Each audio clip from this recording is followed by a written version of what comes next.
लोग कह रहे थे कि अभी जिला नहीं बनेगा, सरकार का कोई मूड नहीं है बनाने का, लेकिन दिसंबर आता है, सरकार का मूड बदलता है और रैली होती है और हांसी जिला बन जाता है। क्रेडिट किसको देना चाहोगे, बीजेपी को, विधायक विनोद बियाना को, या सच्ची बात कहने से मैं कभी चूकता नहीं। मैं उसके लिए सबसे बड़ा जो क्रेडिट देता हूँ वो देता हूँ। प्रॉपर्टी डीलर जो है वेट कर रहे थे भाई जिला बने, कॉलोनियाँ जो है इतनी आ चुकी है, हांसी में बात करें बाईपास के आसपास की देखो इतनी मैं कॉलोनियाँ आ चुकी है, कोई सोच रहे अभी रेट हम बढ़ाएं। 16 दिसंबर की बीजेपी के रैली में हर एक कार्यकर्ता, हर एक नेता, हर एक मंत्री दूर दूर से भी आए थे।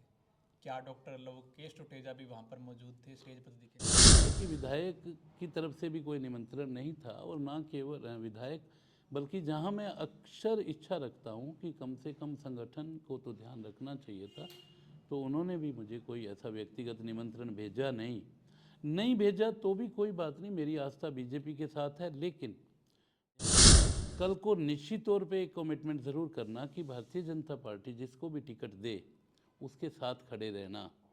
फिर तो हम मानेंगे कि आप सच्चे भक्त हैं और भारतीय जनता पार्टी आपको टिकट देगी तो हम आपके साथ खड़े रहेंगे। लेकिन ऐसा ना हो कि भारतीय जनता पार्टी आपको टिकट ना दे और उसके बाद फिर आप भारतीय जनता पार्टी की बगावत करो। ये बात जो है ना मेरे गले से नहीं उतरती, क्योंकि इनके चरित्र को मैंने बड़े अच्छे से 193 सालों का संघर्ष आखिर में रंग लाया और हांसी जो है जिला बन चुका है, हिसार से अलग हो चुका है। एक हफ्ते में नोटिफिकेशन जारी हो जाएगा। हरियाणा के सीएम नायब सिंह सैनी ने घोषणा कर दी है। कुछ ही दिन पहले जो है, 2 दिन पहले रैली हुई थी और अब पूरा हांसी खुश है। हिसार से अलग होकर अब हांसी जो है हरियाणा का 23वां जिला बन चुका है। भाई अब लोग ये सोचना चाहते हैं कि प्रॉपर्टी के रेट बढ़े हैं या नहीं बढ़े, प्रॉपर्टी के रेट किस लेवल पर है। तो इसी पर बातचीत करने के लिए बीजेपी के वरिष्ठ नेता और एक प्रॉपर्टी एडवाइजर हमारे साथ। तो सर नमस्कार, पहले तो बहुत स्वागत आपका फास्ट हरियाणा। प्रणाम। मैं भी फास्ट हरियाणा के सभी दर्शकों को शुभकामनाएं देता हूँ, श्रोताओं को शुभकामनाएं देता हूँ। आदेश राहुल भाई बताइए। हांसी जिला बन चुका है। 193 सालों का संघर्ष जो है बुजुर्गों ने किया, बहुत से लोगों ने किया, संघर्ष किया और अब 23वां जिला बन चुका है। और अब लोग एक ही बात जानते थे, प्रॉपर्टी के रेट बढ़े हैं या नहीं बढ़े, क्योंकि अब तक इस पर किसी ने भी बात नहीं की। कितना उछाल आया है, 2 दिन हो चुके हैं आज। देखिए, नो डाउट इसमें कोई संशय नहीं है कि 193 साल का जो स्वप्न था, जो संघर्ष था, उसको मूर्त रूप मिला। हांसी को जिले की 23वें जिले के रूप में पहचान मिली। ये हम सब लोगों के लिए सौभाग्य और गर्व की बात है और मैं इसके लिए बहुत हृदय से नायब सिंह सैनी जी, जो बड़े जुझारू और बमबार नेता हैं इस प्रदेश के, जिन्होंने हांसी के मान सम्मान और स्वाभिमान को ऊंचा किया है, मैं उनको बहुत हृदय से शुभकामनाएं देता हूं कि उनकी गाइडलाइन से ही ये निश्चित हो पाया है। निश्चित तौर पे ये बहुत ही बड़ा कदम था। कभी जब संघर्ष होते थे इसके लिए तो उस समय ऐसा लगता था कि ये सिर्फ सपना है, लेकिन उस सपने को पूरा करने का काम बीजेपी सरकार ने, माननीय नायब सिंह सैनी जी ने अपनी कलम से किया है। ये बहुत बड़ी बात है। चुनाव से पहले एक रैली हुई थी और उस दिन आचार संहिता लगी थी, रैली में घोषणा होनी थी भी जिला बन जाएगा। इसके बाद 1 साल बीता, लोग कह रहे थे कि अभी जिला नहीं बनेगा, सरकार का कोई मूड नहीं है बनाने का, लेकिन दिसंबर आता है, सरकार का मूड बदलता है और रैली होती है और हांसी जिला बन जाता है। क्रेडिट किसको देना चाहोगे, बीजेपी को, विधायक विनोद बियाना को, या? देखिए, हांसी की बहुत लंबे अरसे से पुरजोर मांग रही है और जिस दिन नायब सिंह सैनी जी ने ये आश्वस्त किया था उस दिन मैं स्वयं उस रैली में मौजूद था और उन्होंने ये कहा था कि चुनाव आचार संहिता के आड़े मैं कुछ कह नहीं पाऊँगा, क्योंकि काफ़ी सारी मर्यादाएं होती हैं और जब भी समय आया, मैं तो कहता हूँ बहुत ज़्यादा समय नहीं आया, और वो जब हांसी की धरती पे आए उन्होंने आकर के उस बात को पूरा किया, तो इसके लिए पूर्ण रूप से वो साधुवाद के पात्र हैं।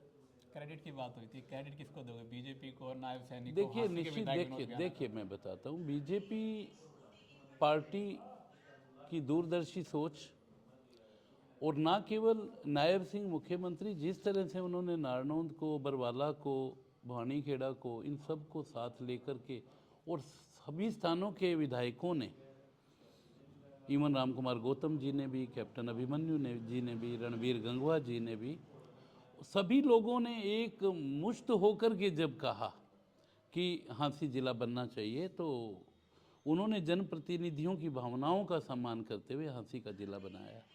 क्रेडिट की बात करो, फिर क्रेडिट की बात बताइए, विनोद देखिए खन्ना ने कितनी पैरवी की देखिए थी? देखिए जो सेवक सच्चा होता है उसे क्रेडिट लेने की होड़ नहीं होनी चाहिए, क्योंकि मौजूदा विधायक अब विनोद भ्याना जी हैं, तो विनोद भ्याना जी को भी उनके हिस्से का क्रेडिट तो जाता ही है।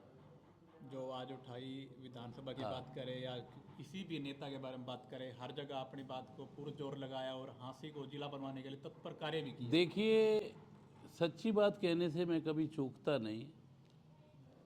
मैं उसके लिए सबसे बड़ा जो क्रेडिट देता हूँ वो देता हूँ रामनिवास फौजी और उनकी टीम को, कि जब उन्होंने जिला बनाओ अभियान शुरू किया था, मैं भी उस अभियान का हिस्सा रहा हूँ। उस समय मुझे भी सपना और मजाक सा लगता था कि यार ये कैसा विज़न है कि हाँसी जिला कभी बनेगा। उन्होंने बीज डाला, उस बीज का फिर पूरी हाँसी ने पोषण किया, वो बीज अंकुर हुआ, वो विशाल वृक्ष बना, जन जन की आवाज़ बनी।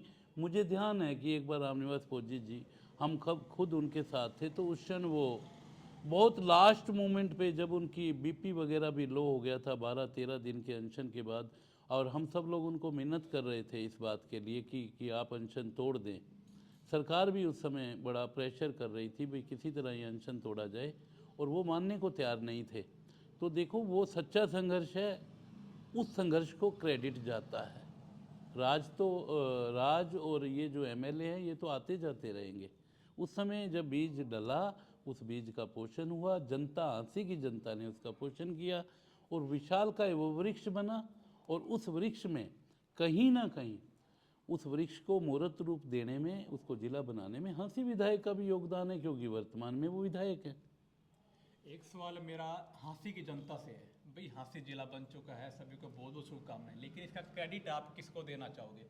वो लोग जो अनशन पर बैठे थे या सत्ता में गलियारे में आज जो लोग फिर रहे हैं उनको? आप कमेंट के माध्यम से ये थोड़ा सा कमेंट में जरूर बताइए कि फुल क्रेडिट आप किसे देना चाहोगे, जिसने बीज बोया या जिसकी सत्ता में बना।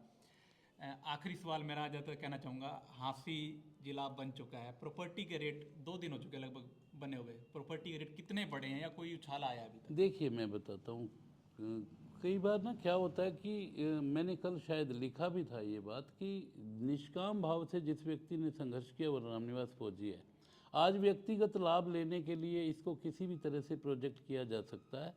मैं निश्चित तौर पे ये मानता हूँ कि प्रॉपर्टी का जो मामला है वो कहीं ना कहीं आज के समय में माफियाओं से जुड़ा हुआ है।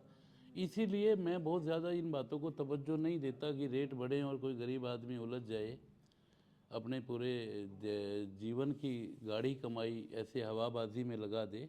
तो ऐसा कुछ नहीं लगता, उसे सहज भाव से अपने लिए ज़रूरत की जो चीज़ खरीदनी है, बेचनी है, मुझे नहीं लगता कोई इसमें बहुत ज़्यादा फर्क पड़ने वाला है। वैसे बढ़े हैं कुछ? नहीं, देखिए इसको आप किस मापदंड के आधार पे कह सकते हैं, ज़रूरत किस। प्रॉपर्टी डीलर जो है वेट कर रहे थे भाई जिला बने, कॉलोनियां जो है इतनी आ चुकी है, हांसी में बात करें बाईपास के आसपास की देखो इतनी मैं कॉलोनियां आ चुकी है, कोई सोच रहे हैं अभी रेट हम बढ़ाएं। मैं कोई प्रॉपर्टी डीलर नहीं हूँ, ना ही मैं कंसल्टेंट हूँ, तो मैं तो जीवन जीने की कला भी सिखाता हूँ। मैं प्रॉपर्टी के बारे में भी हाँसी के लोगों को गाइड करता हूँ कि कहाँ आपको इन्वेस्ट करना चाहिए, कहाँ नहीं करना चाहिए, अच्छी जगह जहाँ कहाँ ग्रोथ है, कहाँ नहीं ग्रोथ है, इस विषय पे तो आप बात कर सकते हैं। मूल्य जो है ना ये कुछ दूसरी तरह के निर्धारण है, जिसे कुछ गैम्बलर लोग निश्चित करते हैं कि आज ये हो गया, वो हो गया, हवाबाजी होगी।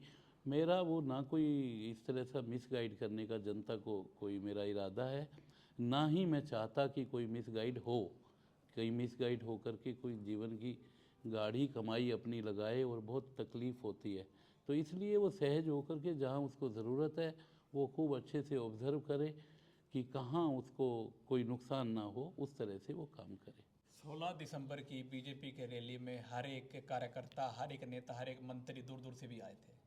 क्या डॉक्टर लोकेश टुटेजा भी वहाँ पर मौजूद थे, स्टेज पर दिखे नहीं? देखिए मेरी हाँसी के मेरे सभी चाहने वाले, मेरी एनवाईसी की टीम सारी रैली में मौजूद थी। रही बात मेरी, मैं रैली में नहीं गया, लेकिन मैंने पूरी रैली को लाइव सुना। और ना केवल लाइव सुना, मैं एक स्वाभिमानी कार्यकर्ता हूँ, मुझे इन लोगों ने इनवाइट भी नहीं किया, और इनवाइट नहीं किया तो मैं बिना आमंत्रण के मैं किस तरह से जाऊं। मेरी इच्छा थी कि चलो सत्ताधीश लोग तो बदलते रहते हैं, मुझे शायद पसंद नहीं करते, मैं उनको कड़वा लगता हूं, और एक बात ज़रूर कहूँगा कि संगठन ने भी मुझे कोई ऐसा संदेश नहीं दिया कि लोकेश जी आपको आना है। मैं अपने घर पे रहा। और एक बात और ज़रूर कहता हूँ कि आज विधायक जी को मेरी तरफ से भी शुभकामनाएं हैं, एक आशा के साथ कि ये भारतीय जनता पार्टी है, कैडर बेस पार्टी है, समय सबके आते जाते हैं। कल को निश्चित तौर पे एक कमिटमेंट ज़रूर करना कि भारतीय जनता पार्टी जिसको भी टिकट दे उसके साथ खड़े रहना। फिर तो हम मानेंगे कि आप सच्चे भक्त हैं और भारतीय जनता पार्टी आपको टिकट देगी तो हम आपके साथ खड़े रहेंगे। लेकिन ऐसा ना हो कि भारतीय जनता पार्टी आपको टिकट ना दे और उसके बाद फिर आप भारतीय जनता पार्टी की बगावत करो। ये बात जो है ना मेरे गले से नहीं उतरती, क्योंकि इनके चरित्र को मैंने बड़े अच्छे से देखा है। इसलिए शायद हमारे वैचारिक मतभेद हैं। और बियाना जी से मेरी कोई व्यक्तिगत कोई लड़ाई नहीं है, कोई इशू नहीं है। मौजूदा राजनीति जिस तरह से चलती है वो मुझे थोड़ी कम पसंद है, तो मैं उस तरह से ध्यान करता हूँ। रैली में आपके ना जाने का कारण ना ही स्थानीय नेताओं ने निमंत्रण दिया और ना ही पार्टी की तरफ से कोई दी। हाँ बिल्कुल, मैंने बोला ही है कि विधायक की तरफ से भी कोई निमंत्रण नहीं था। और ना केवल विधायक, बल्कि जहाँ मैं अक्सर इच्छा रखता हूँ कि कम से कम संगठन को तो ध्यान रखना चाहिए था, तो उन्होंने भी मुझे कोई ऐसा व्यक्तिगत निमंत्रण भेजा नहीं भेजा तो भी कोई बात नहीं, मेरी आस्था बीजेपी के साथ है। लेकिन स्वाभिमानी हूँ भाई, ऐसे बिना बुलाए तो मैं जाता नहीं और जाऊँगा भी नहीं। बीजेपी में हूँ, बीजेपी में रहूँगा। मोदी जी का मैं फ़ैन हूँ, मोदी जी मेरे आदर्श हैं, है ना।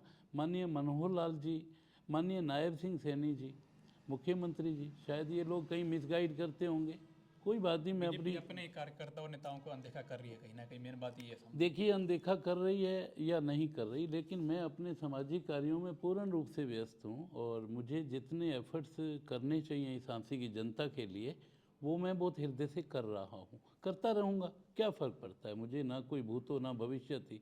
मैं ये ज्ञान दूसरों को सिखाता हूँ, अपने भीतर खुद इम्प्लीमेंट करता हूँ कि मुझे कोई ऐसी बहुत ज़्यादा इच्छा भी नहीं है, अपेक्षा भी नहीं है। चलिए सर, समय देने के लिए बहुत बहुत धन्यवाद। थैंक यू सो मच, आपका बहुत बहुत जो धन्यवाद। भी दर्शक मेरे साथ लाइव जुड़े हैं उन सभी से पहले वीडियो को शेयर करें। जो भी बातचीत हुई अभी है कमेंट में अपनी राय जरूर बताएं।